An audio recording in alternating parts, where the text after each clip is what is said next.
Hello, आप सबका मेरे चैनल स्पीडिंग ला ज्ञान में स्वागत और अभिनंदन है। मैं आज आपको एक इम्पॉर्टेंट प्रॉब्लम जो यूपीजे 2000 में पूछा गया था पूछ रही एविडेंस एक्ट की है।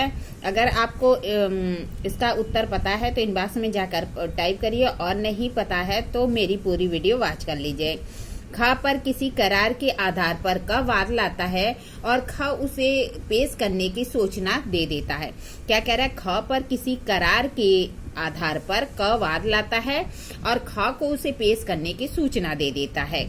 विचारण में क उस दस्तावेज की मांग करता है, ख उसे पेश करने से इनकार कर देता है। क उसकी अंतर वस्तु का द्वितीयक साक्ष्य देता है। क्या द्वितीयक साक्ष्य के खंडन के लिए न्यायालय के समक्ष मूल दस्तावेज साक्ष्य के रूप में पेश किया जा सकता है?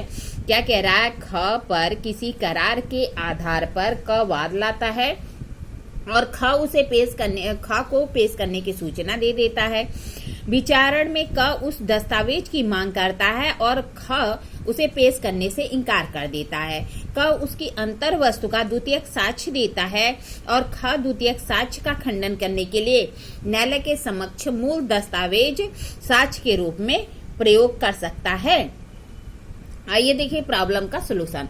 प्रस्तुत समस्या एविडेंस एक्ट साक्ष्य अधिनियम की धारा 164 के दृष्टांत पर आधारित है। धारा 164 सूचना पाने पर जिस दस्तावेज को पेश करने के इनकार कर दिया गया है उसको साक्ष्य के रूप में उपयोग में लाने का उपबंध करता है। क्या कह रहा है कि जो ये प्रॉब्लम है ये साक्ष्य अधिनियम की धारा 164 के दृष्टांत पर आधारित है। धारा 164 सूचना पाने पर जिस दस्तावेज को पेश करने से इनकार कर दिया जाता है जिसको कि साक्ष्य के रूप में उपयोग में लाए जाने का उपबंध करती है। क्या कह रहा है? 164 जबकि कोई पक्षकार किसी भी दस्तावेज को पेश करने से इनकार कर देता है जिसे पेश करने की उसे सूचना मिल चुकी है, तब वह पश्चातवर्ती किसी दस्तावेज पर किसी पक्षकार की सहमति से या न्यायालय के आदेश के बिना साक्ष्य के रूप में उपयोग में नहीं लाया जा सकता। क्या कह रहा है? जबकि कोई पक्षकार किसी भी दस्तावेज को पेश करने से इनकार कर देता है तो पेश करने की सूचना मिल चुकी है और तब वह तत्पश्चात उस दस्तावेज को दूसरे पक्षकार की सहमति से और न्यायालय के आदेश के बिना साक्ष्य के रूप में उपयोग में नहीं लाएगा। अर्थात धारा 164 के अनुसार यदि कोई पक्षकार किसी के कब्जे में कोई दस्तावेज है, उस दस्तावेज की पेश करने की सूचना मिल जाने के पश्चात भी उसे पेश करने से इनकार कर देता है तो वह तत्पश्चात उस दस्तावेज को दूसरे पक्षकार की सहमति के बिना, उस न्यायालय के आदेश के बिना किसी भी प्रयोजन के लिए साक्ष्य में नहीं दे सकेगा। यदि कोई पक्षकार प्रारूपिक तौर पर ऐसा करने की उपेक्षा किए जाने पर या सूचना के पश्चात दस्तावेज पेश करने से इनकार कर देता है तो उसके पश्चात उसका इरादा बदलने की अनुमति नहीं दी जा सकती।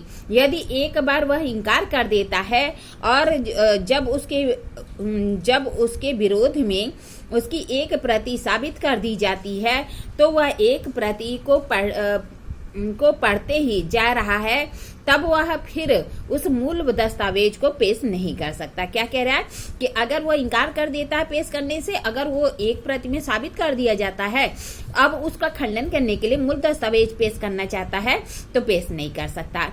किसी अन्य प्रमाणन साक्षी के साक्ष्य के बिना उसकी ग्राह्यता पर आपत्ति नहीं की जा सकती। इस प्रकार इनकार करने के पश्चात उसे प्रति परीक्षा के प्रयोजनार्थ किसी विरोधी पक्षकार के साक्ष्यों के हाथों में उस दस्तावेज को देने या स्मृति को ताज़ी करने के प्रयोजनार्थ उपयोग करने या स्वयं किसी भी मामले के भाग के रूप में पेश करने या साबित करने की अनुज्ञा नहीं दी जा सकती। प्रस्तुत मामले में ख पर किसी करार के आधार पर क वाद लाता है, ख को उस दस्तावेज को पेश करने की सूचना दे देता है।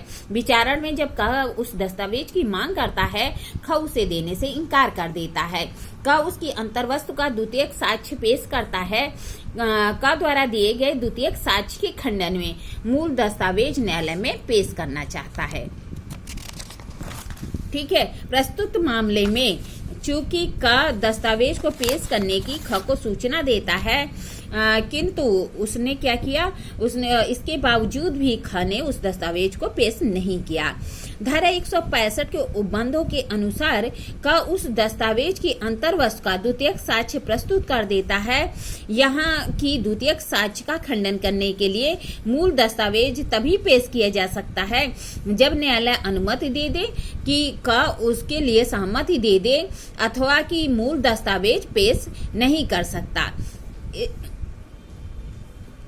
ठीक है, क्या कह रहा है कि इस मामले में क्या है, तो कह रहा है कि जैसे ही क ख के खिलाफ वाद लाता है और ख को सूचना दे देता है कि वह दस्तावेज को पेश कर दे, ख से जब वह दस्तावेज विचारण के दौरान मांग करता है और ख देने से इनकार कर देता है और क द्वितीयक साक्ष्य पेश कर देता है, तो द्वितीयक साक्ष्य का खंडन करने के लिए ख उसे पेश करना चाहता तो नहीं कर सकता, क्योंकि उसने जो है पेश करने से इनकार कर दिया था।